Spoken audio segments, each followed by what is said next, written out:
자, 여러분, 오랜만에 제가 이제 동영상을 찍는데, 백석에 대해서 요만큼 얘기해 보려고 합니다. 이제 읽은 시집은 요건데, 문학동네에서 나왔고, 이렇게 이제 띠지에 백석 얼굴이 들어와 있습니다.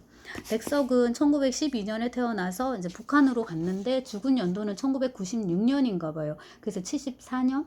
그러니까 그냥 이렇게 생애 주기 충분히 채우고 이제 가신 거고요. 지금 현재 시인들한테 이렇게 조사를 해보면은 제일 영향을 자기한테 많이 미친 시집 1위가 백석의 사슴이라고 대답을 한답니다.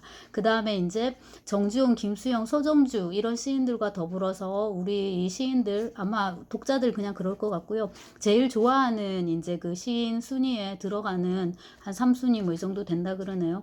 그리고 1988년에 해금이 됐는데 그 이후에 가장 많이 사랑받는 시집이라고 합니다.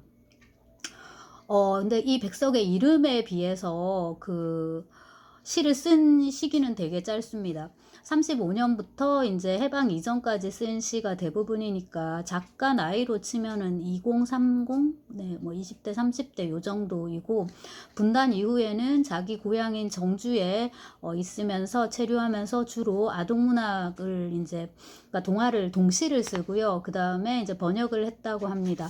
동시는 제가 지금 올려놓은 그 동화 작법에 백석 동시를 제가 소개를 합니다. 관심 있는 분은 이렇게 스킵하면서 찾아보시고, 그 다음에 이제 그 번역 같은 경우에는 아무래도 북한을 갔기 때문에 종주국이 러시아잖아요. 그러니까 그 당시 소련인데 그 소련 시인들, 그러니까 러시아 시인들을 많이 번역합니다. 뿌시킨 되게 많이 번역을 했고요.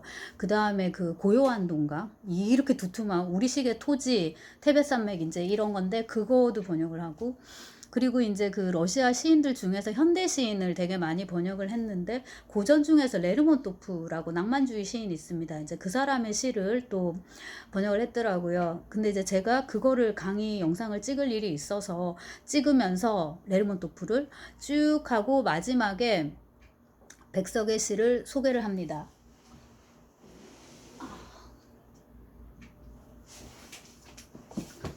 말 나온 김에 자 이것입니다.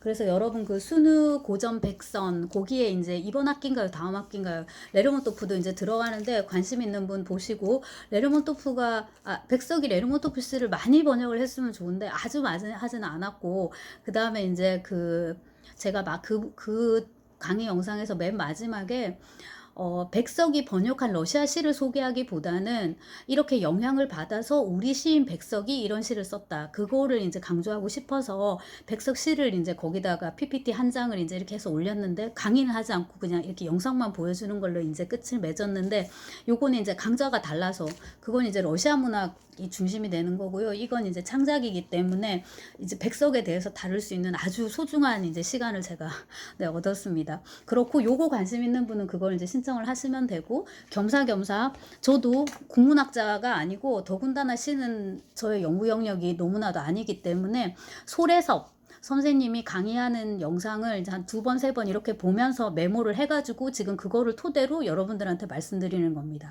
이 강의 역시도 그 순우 고전팩에 들어가 있어요. 저도 수강해서 들을 수 있거든요. 관심 있는 분은 여러분 가능하면 이제 들으면서 또 확인하셔도 될 것 같고 네, 그리고 이제 그 백석이 소설도 쓴 모양인데 시를 발표하기 전에 쓴 것이고 아마 조금 네 그렇지 않는가 싶습니다. 이제 백석 시의 이 매력이라고 하면은 당대의 그 평자들도 촌스럽고 세련되고 이제 절묘하다라는 식으로.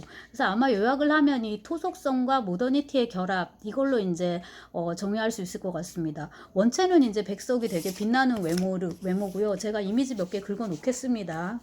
근데 이제 보면은 그 곱슬머리에 키도 크고 목도 길고 이목구비 되게 또렷하고 거의 윤동주하고 백석이 투톱인 것 같더라고요. 한 명 더 붙이면 임하? 근데 이제 임하는 평론을 많이 해서 우리가 이름이 조금 여러분도 그렇고 좀 낯설 수 있는데 아무튼 이제 백석이 그 굉장히 모던한 외모에 쓰는 시어들은 방언, 뭐 사어, 고어 이런 토속적인 분위기를 내는 그런 어휘를 많이 쓴단 말이에요. 그리고 이제 그게 그 당시에 여러 가지 시대적인 분위기를 생각한다면은 이제 민족주의하고 이제 네, 연관이 당연히 이제 됐을 것 같고요. 그 다음에 이제 내용을 보면은 살림살이, 그러니까 생활 밀착형, 굉장히 이제 세태적인 그런 용어들이 되게 많고 그런 것들이 이제 저 시의 특징으로 이제 그렇게 지적이 되는 모양입니다. 태어나기가 이제 평안북도 정주구, 아까 고향 갔다 그랬잖아요. 마지막에 오산학교 다녔고, 김소월이 6년 선배라고 합니다. 그래서 29년도에 김소월하고 그 황소그린 이중섭이 입학을 했나 보네요. 일본 가서 영어 공부하고, 그러고 나서 1934년에 조선일보에 입사를 합니다. 그러니까 이제 기자였던 것이지요. 네, 그렇고 그 다음에 이제 그 조선일보 있을 때 정주성으로 데뷔를 해서 이 데뷔작 정주성을 좋아하시는 분들이 많더라고요. 자, 그렇고 1936년에, 그러니까 바로 1년 뒤인데 사슴을 내게 되는데 백부 한정판이었다고 합니다. 근데 그 강의를 보면 소래서 선생님 정주영하고 비교를 했는데 그 당시 되게 인기 있었던 정주영보다도 그 시집값을 더 높게 책정을 했던가, 그래서 제가 들었을 때 저건 뭐지라는 이제 생각을 하게 됐는데, 아무튼 이제 그렇고 영어 교사로 함흥 영생교보라네요. 저도 이제 이름은 낯설고, 여기 영어 선생님이었다. 영어 교사로 이제 부임을 했고요. 그때 이제 경성으로 와가지고, 그러고 나서 경성으로 와서 자야와 동거를 하게 되고 43년에, 그러니까 몇 년 안 살았어요. 몇 년 안 돼서 만주로 가게 됩니다. 근데 이제 이게 검색을 해보니까 이런 책이 나와 있더라고요. 이것은 자야. 자야는 그러니까 애칭인 거고, 이분의 본명이 김영환이고 기생이어가지고 기명은 김진향입니다. 그분이 쓴 이 책이 이렇게 나와가지고 있더라고요. 그래서 조금 읽어보니까 그 당시에 여성이 썼다라는 사실을 염두에 두지 않더라도 그냥 글로써 충분히 잘 읽히는, 그래서 글솜씨가 대단했구나 싶고, 백석의 연인 정도 되려면 이 정도의 글재주는 있어야 됐구나라는 생각을 하게 됩니다.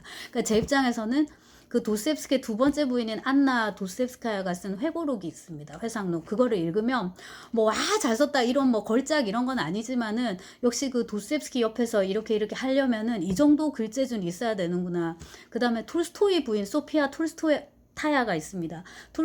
소피아 톨스타야의 이제 그 일종의 일기, 회고록 같은 그런 것도 보면은 꽤나 글재주가 있고 자의식도 굉장히 강하고, 그래서 이제 그녀가 쓴 글의 일절을 시몬느 드 보바르, 이제 그녀는 사르트르와 계약 결혼으로 유명한 이제 그 여성 이런 작가 뭐 사상가인데요.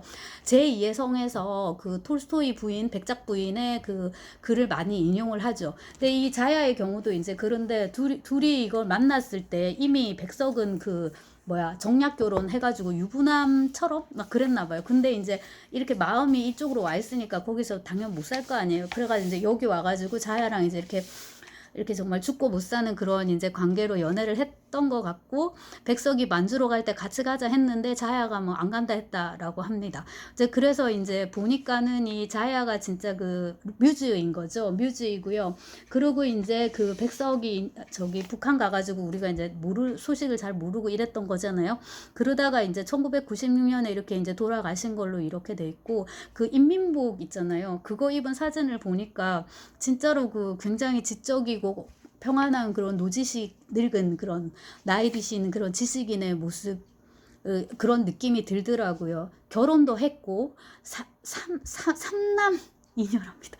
애를 그러니까 5을 낳은 거죠. 그러니까 자야는 그런 낭만적인 연인, 그 다음에 이제 시인의 뮤즈인 거고, 그 다음 이제 생활인 백석의 옆에서 뭐 이런 거 치닥거리 해주고 애 낳고 키우고 이제 이런 거 하는 또 부인은 따로 있는 거고. 예, 이 옛날 작가들은 이런 게 있으니까요. 자, 그렇고 이 자야가 쓴 것 중에 만남 부분을 보면 조금 제가 길게 읽겠습니다. 그릇과 여자는 내놓으면 깨어지기 마련이라 하더니 이 무렵 실은 우연한 기회에 나는 함흥 교보가 아니고 고보입니다. 이런 무식한. 네, 자, 고보의 한 영어 교사를 만나게 되었다. 그날은 내가 이렇게 쭉쭉 갔습니다. 뭐 송별의 자리였던 것 같다. 그 자리에서 나는 당신과의 운명적인 만남을 가지게 되었던 것이다. 네. 나는 내 삶의 은인이신 해관 선생님을 만나기 위해 타강 객지에 잠시 와서 머물고 있는 처지였고, 당신 역시 서울에서 그 바람 센 함흥 땅으로 부임해와 있는 멋쟁이 시인 총각이었다. 어쩌다 우리 두 사람은 첫눈에 그렇게도 어이없이 사로잡히고 말았는지. 단 한 번 부딪힌 한순간의 섬광이 바로 두 사람의 영원한 사랑의 시작이었다. 아무리 세월이 흘러가도 매듭이 없는 슬픈 사랑의 실타래는 이미 그때부터 풀려가고 있었다. 그래서 뭐 오늘부터 나는 당신의 영원한 마누라야. 죽기 전에는 우리 사이에 이별은 없어요. 이런 거 조금 오글거리네요. 자, 그리고 이제 마누라 마누라 이렇게 쭉 가다가 오늘부터 마누라 뜻대로 내 몸을 맡아줘야 해요. 다시금 새롭게 밀려오는 감당할 수 없는 파격적인 충격과 애원. 당신은 취기에 젖어 느슨히 풀린 육중한 몸을 나에게로 서서히 기대어 실는 것이었다. 신락 같은 내 갸냘픈 몸은 갑자기 태산이라도 기대어 선 듯 믿음직하고 또 마음이 든든해져 왔다. 예, 제법 에로틱 할 수 있습니다. 이제 이런 식의 문체로 그때의 일을 이제 기록을 하는 거죠. 그리고 이 김자야, 이제 이분은 뭐 결혼하고 이렇게 자식 있고 그러시지는 않았나 봐요. 근데 이렇게 굉장히 지적인 그런 이제 삶을 사셨던데 나중에 돌아가실 때 그 재산이 엄청났던 모양인데 그거를 몽땅 다 그 저기다 기부를 한 거예요. 절에다가 그 부지로 절 짓는데 부지로 기부를 하신 모양인데 그때 이제 그 1,000억을 내놓고도 후회되지 않느냐라고 이제 물었는데 어떤 시인이 1,000억이 그 사람 즉 백석의 시 한 줄만도 못하다. 다시 태어나면 나도 시를 쓸 거다라는 말을 남겼다고 합니다.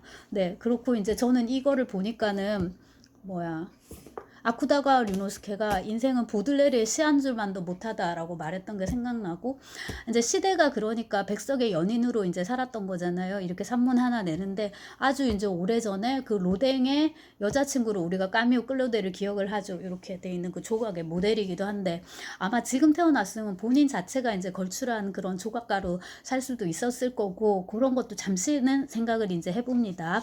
그러고 이제 백석 시를 읽겠습니다.